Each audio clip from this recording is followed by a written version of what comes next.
La pensée scientifique contemporaine affirme, mais avec prudence, que la vie serait arrivée sur la Terre sous forme de substances chimiques apportées par une comète qui aurait frappé la Terre.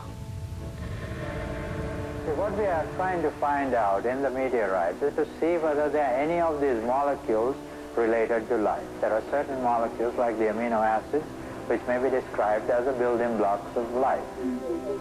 Une autre théorie scientifique, la panspermie dirigée, suggère que la vie sur Terre a été semée par une race d'êtres en provenance de l'espace. Ce serait un geste délibéré d'une société d'un autre monde. Selon la Bible, la création de l'humanité est venue à la fin d'une longue liste. Que les eaux produisent en abondance des animaux vivants et que des oiseaux volent sur la terre vers l'étendue du ciel. Dieu créa les grands poissons et tous les animaux vivants qui se meuvent. Ce n'est qu'après cela que Dieu créa Adam. Adam arrive dans les dernières pages de l'histoire de la création. Les Sumériens disent que ce sont les Anunnaki qui ont donné la vie aux humains. Selon les textes sumériens, il y a 445 000 ans, les Anunnaki ont envoyé des androïdes en éclaireur sur la Terre en prévision d'un voyage futur. 150 000 ans plus tard, les Anunnaki sont venus et ont créé l'être humain. Selon les Sumériens, nous aurions été créés grâce au génie génétique, par fertilisation in vitro, comme le décrit ce seau cylindrique.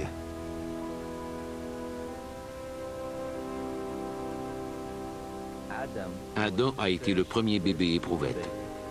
Dans la Genèse, chapitre 1, verset 26, on peut dire ceci. Faisons l'homme à notre image, selon notre ressemblance. Les documents sumériens suggèrent que les Anunnaki ont créé les êtres humains pour les aider à extraire l'or du sol de l'Afrique. Ils avaient besoin du précieux métal pour sauver l'atmosphère de la planète Nibiru qui se raréfiait. Les trois grandes religions de l'Occident, le judaïsme, le christianisme et l'islam, sont fondées sur le principe que l'être humain a quelque chose de spécial. Nous ne sommes pas apparus accidentellement. Nous ne sommes pas que le résultat de milliards d'années de mutations accidentelles. Nous avons été créés à l'image de Dieu.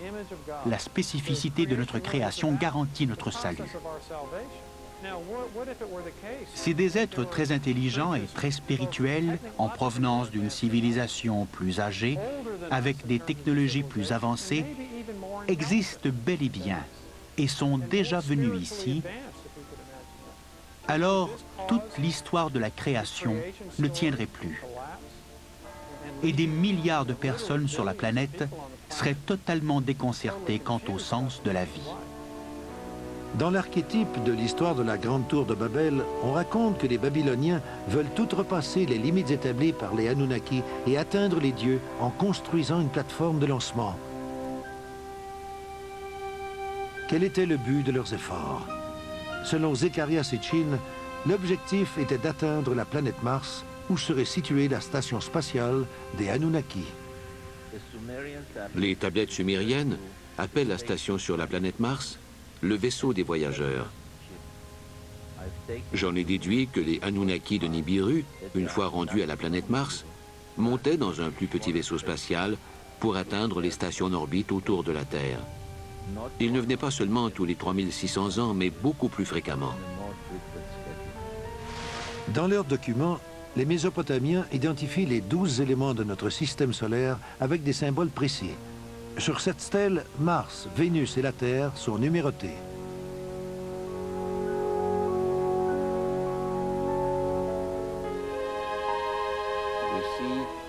On peut voir le Soleil et ses rayons.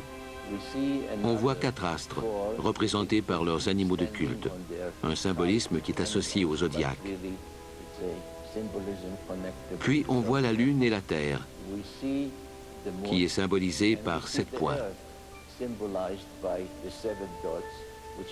Ils indiquent la position de la Terre à partir des limites extérieures de notre système solaire, comme si quelqu'un venant de l'espace lointain comptait les planètes. Sur cette représentation sumérienne, vieille de 4500 ans, les 7 points de la Terre avec sa Lune en croissant et Mars avec ses 6 points sont des indices très révélateurs. On voit également 2 personnages dessinés à côté d'un vaisseau.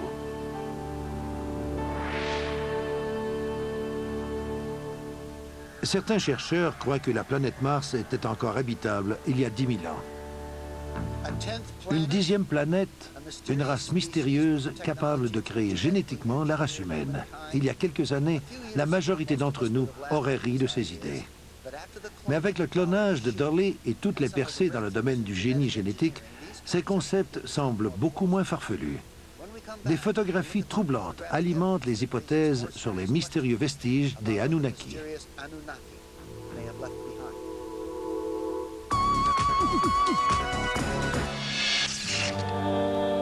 Lorsque les États-Unis lancent les sondes Mariner et Viking pour explorer Mars au cours des années 1960 et 70, elles transmettent des photos de structures mystérieuses qui ressemblent à des structures terrestres. La NASA a nommé celle-ci la cité Inca. On peut la comparer à la forteresse de Sacsayhuaman au Pérou. Voici les lignes sur Mars, puis celles de Nazca au Pérou. J'ai le sentiment que ce que nous avons découvert jusqu'à maintenant ressemble vraiment à un agencement intelligent. Mais ce serait irresponsable de ma part de dire que j'ai des preuves. Ce que je vois cependant, c'est qu'on dirait que tout cela a été conçu par une intelligence qui est probablement plus avancée que la nôtre dans certains domaines.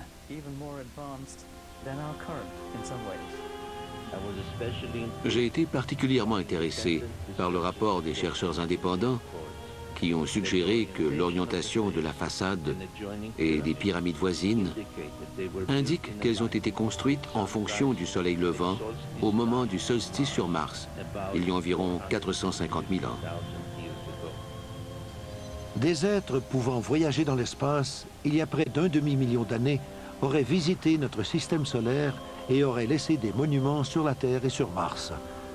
Les seuls êtres dont on connaît le nom sont les Anunnaki. Les seules preuves que nous avons pour appuyer cette théorie ont rapport aux Anunnaki. Sur Terre, on a vu des sociétés qui ont été détruites par le croisement avec d'autres cultures. La rencontre d'une culture plus avancée que la nôtre aurait un impact très sérieux. Je crois cependant que nous sommes assez intelligents pour y faire face. Notre civilisation est technologiquement capable de s'aventurer dans l'espace lointain et d'y faire des recherches scientifiques.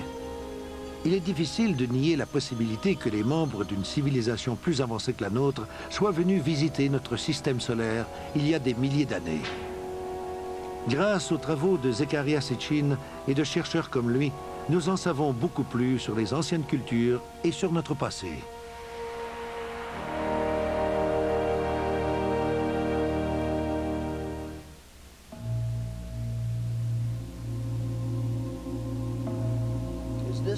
A-t-on réinterprété la Genèse? Est-ce que les anciennes tablettes des Sumériens nous révèlent que nous ne faisons que redécouvrir des savoirs anciens? Est-ce que les découvertes qui font la une de nos jours nous viennent de nos ancêtres? Est-ce que ce savoir ancien a été légué aux Sumériens par les Anunnaki, les explorateurs en provenance de la lointaine planète Nibiru? Les réponses à ces questions sont peut-être cachées dans les volumes des archives oubliées qui n'ont pas encore été découverts.